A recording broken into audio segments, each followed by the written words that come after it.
Hey there, beautiful souls, and welcome to another episode of Pain to Power. Today's episode is a little different. It's not instructional. It's not about fixing anything. It's more of an invitation to look beneath the surface of who we think we are and explore what's been quietly there all along. This episode was born out of a recent meditation and a deep contemplation about time, identity, experience, and awareness. And what revealed itself to me felt so profound, expansive, and validating, and it felt important to share. So let's start with a simple question. What if everything you believe yourself to be, your story, your personality, your wounds, your roles, your memories, is not who you are, but simply where you've been? Most of us think of life as linear.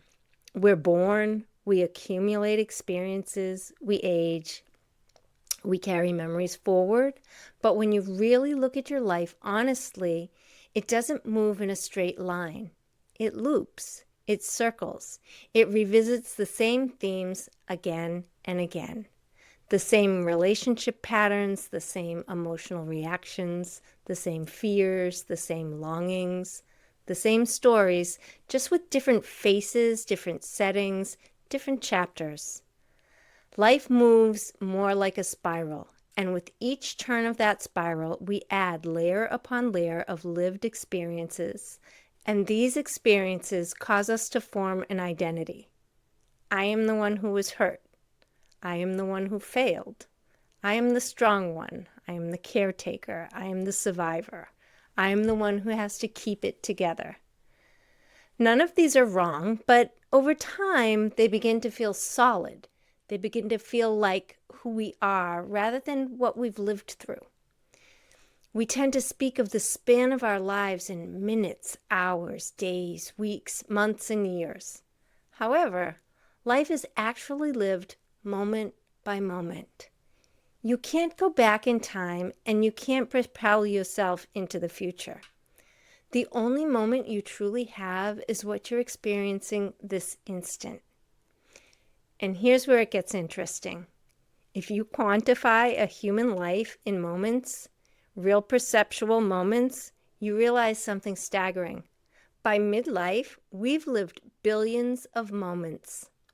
Billions of instances where something was perceived, interpreted, remembered, and reacted to. And if you imagine each of these moments as a layer, you may be able to understand why it can feel as though our true self, our pure awareness, can seem so hard to find. It feels as though it's buried impossibly deep beneath all that accumulated experience. As if you'd have to dig through decades of memory, trauma, conditioning, and identity just to reach something real. But that's not actually how it works. It's no secret that I'm a fierce advocate for daily meditation. Often in my meditations, when I'm able to settle deep into my breath and my center, concepts of deep and profound revelation unfold in my awareness. In a recent meditation, the concept of life as a spiral came forward into my awareness. And if you follow that spiral back down through all the layers of lived experience, at the very bottom of that spiral, beneath all the moments, beneath all the decades, beneath all the memories, beneath all the roles and the stories, you will not find emptiness. You will find your true essence. There lies a quiet, undeniable sense of being. Just awareness. And what struck me wasn't that this awareness was peaceful or expansive. It was that it wasn't personal. It didn't belong to my story. It wasn't shaped by my past. It wasn't located anywhere specific. I realized it simply was, is, always has been, and always will be. And in that recognition, something else became very clear. This awareness has no boundaries, no beginning, no end. Pure awareness is not buried beneath our experiences. It is what experienced them. It was present before the first memory. It was present during every heartbreak. It was present during joy, loss, trauma, healing, sobriety, love, grief. The spiral of experience doesn't cover awareness, it orbits it. The layers don't conceal our true nature, they distract us from noticing it. And the reason it feels hard to access isn't because it's far away, it's because it's quiet. Awareness doesn't announce itself. It doesn't argue for its existence. It doesn't compete with thought, memory, or emotion. It waits. And here's where this realization deepened. As I rested in that space of pure awareness, it became obvious that what I was touching wasn't unique to me. The awareness that looks out through my eyes also looks out through your eyes. The awareness that listens through my ears also listens through your ears.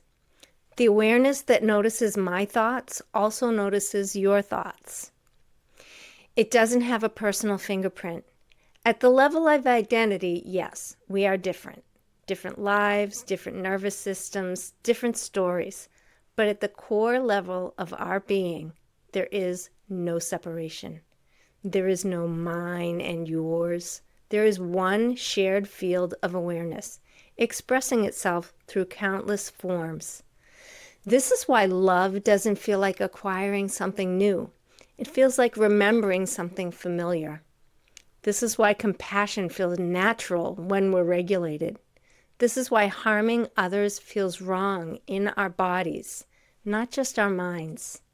Because beneath the layers, we are not separate beings trying to connect. We're already connected, temporarily forgetting.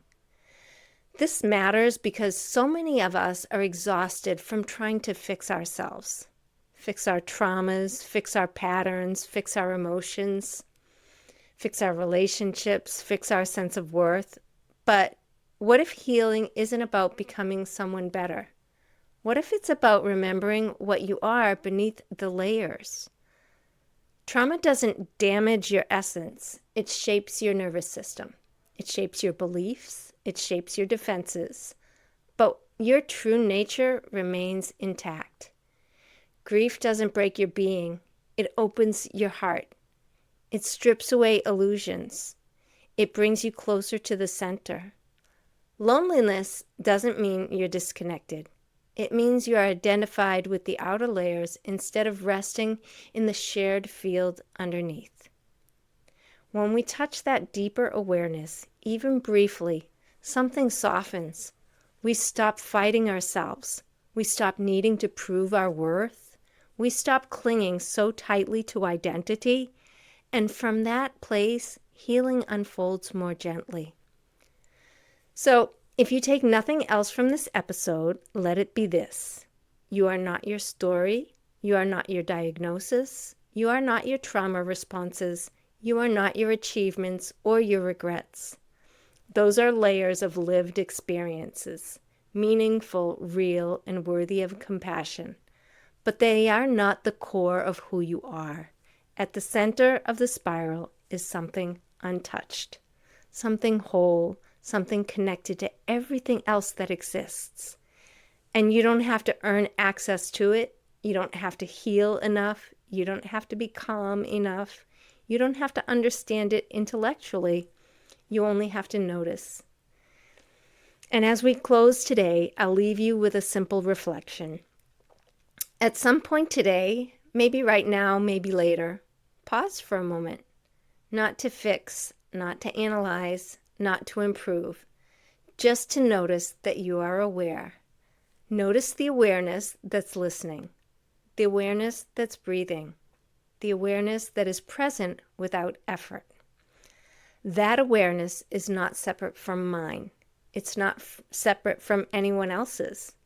It's the quiet meeting place beneath all of our stories. And the more often we return there, the less alone we feel, and the more gently we can move through this very human life. Thank you for being here. Thank you for walking this spiral with me. And as always, be kind to yourselves. Until next time, beautiful souls. Thank you so much for sharing your time with me today. I truly honor you for being here and for choosing to do this deeper work. If this episode resonated with you, I'd love to stay connected. You can sign up for my newsletter at empoweredbythestorm.com/newsletter.